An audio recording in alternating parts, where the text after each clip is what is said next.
Chapter 5, Lesson 5, the last bit of Chapter 5 and the last bit of the Norman Conquest. Start again with the whole idea of a truckload of trouble. Right, was the Norman Conquest negative in terms of its effect on the English people? Right, this lesson is going to focus on the impact of the church. So we've obviously got the Normans coming in, making lots and lots of changes to the church. However, we've got to go back to remind ourselves a little bit more about the Anglo-Saxon church, which we looked at in chapter 1 many months ago.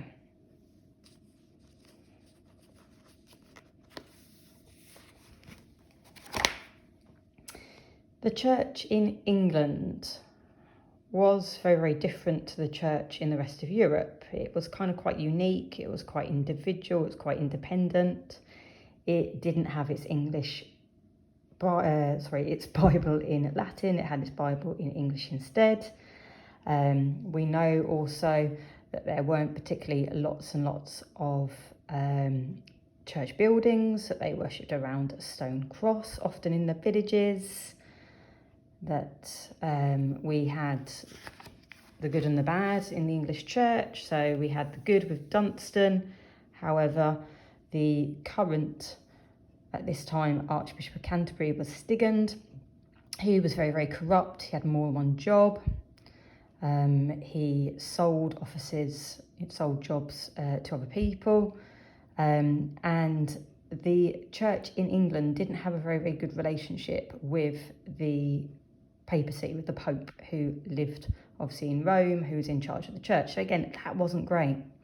So when the Normans come along, they clearly don't really like the look of the church in England. And probably quite rightly. William himself is religious. He believes in God, he believes in the power of God. If we think back to 1066, he got permission from the Pope and got the Pope on his side to actually invade England in the first place. After the devastation, as it mentions up here, of the Harry the North, he has a second coronation where he basically begs forgiveness for all that happened in the North in terms of the devastation. And he then, by 1070 as well, starts to obviously have a little look at the state of the church and realises, as we know, it's not in a good position in England.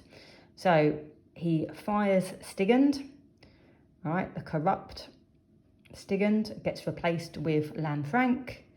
Right, Lanfranc was very popular in Normandy. He was very popular with the Pope. He was a man that could do the job, a man that could actually sort out the church in England. Then that filters all the way down, because obviously you don't want lots and lots of Saxons in top jobs if they're not actually going to do the job right. So by 1080, as it says there, we don't really have any English bishops left. They're all now Normans. And again, the Norman abbots, an abbot is in charge of a monastery. Again, they're in control. Rebuilding the cathedrals and the churches. Well, the churches in England, as we know in the Saxon time, weren't particularly very good anyhow. With this amazing architecture that the Normans used, the Roman-esque architecture, and you can see it there in a little bit of the background as your picture in your textbook. Huge arches, huge pillars, very grand.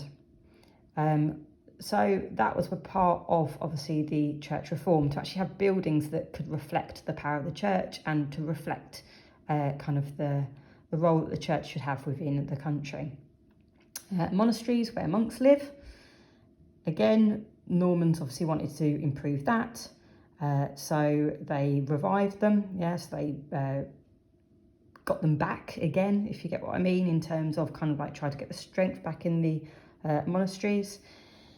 The Normans realise that they can control those, so perhaps not that good for the monasteries that are inside of England, in terms of the fact that they were kind of ultimately controlled by the mother house back in Normandy, but actually they improved them and made them obviously a lot more relevant to religion at that time period.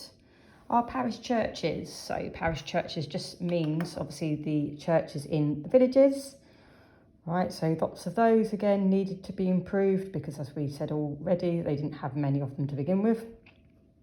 So we end up with a lot of church building happening in obviously various villages and towns all around England.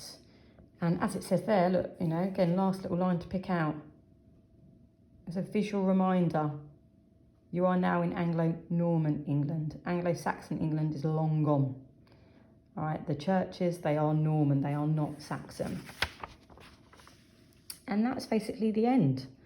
The last little bit of the textbook just mentions about kind of like this whole idea of a Norman yoke. So the Normans were there to be nasty to the English. And that obviously, again, it was all part of the, as it mentions there, brutal oppression of the English by the Normans. So that's our last little talk through of chapter 5. Make sure you're happy with that, get your head around that. And then I'll move on to talking about other stuff in the textbook. Bye.